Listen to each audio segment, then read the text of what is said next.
नमस्कार मित्रांनो, आपली जी काही महाराष्ट्र सेट परीक्षेची PYQ सिरीज सुरू आहे त्यातील आजचा प्रश्न 42वा। आजचा प्रश्न हा लॉजिकल रिझनिंगवर आधारित आहे। चला प्रश्न बघूयात काय आहे, काय विचारलेला आहे। बघा इथे म्हणलेलं आहे, एका घड्याळामध्ये एका विशिष्ट वेळेस सोमवार 1 PM निर्देशित केलेले होते, तर त्या घड्याळामध्ये 101 तासानंतर काय निर्देशित केलेले असेल। घड्याळावर आधारित प्रश्न आहे मित्रांनो।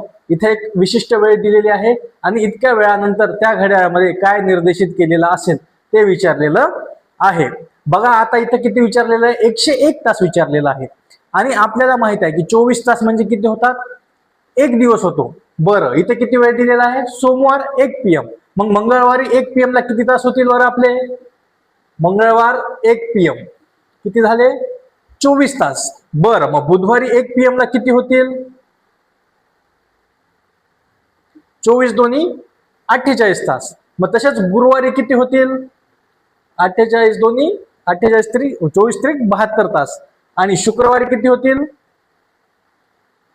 96 तास होतील। बरं आता आपल्याला शुक्रवार तर मिळाला, परंतु इथे 96 तास झाले। आपल्याला काय विचारलंय, 101 तासानंतर। आता इथे 96 तास झाले, मग 101 तासामध्ये अजून किती, 96 नंतर 101 तास मिळवायचे असतील तर किती मिळवावे लागतील आपल्याला, त्याच्यामध्ये 5 मिळवावे लागतील। 97, 98, 99, 100 आणि 101।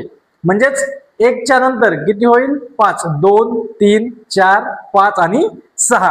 त्यामुळे 6 पर्याय कुठे दिसतोय का, यस पर्याय क्रमांक डी मध्ये आपल्याला 6 PM दिसतोय। त्यामुळे आपल्या प्रश्नाच्या अनुषंगाने पर्याय क्रमांक डी आपलं बरोबर आहे। आय होप तुम्हाला हा प्रश्न समजला असेल। थँक्यू, भेटूयात आपण नवीन प्रश्नासोबत।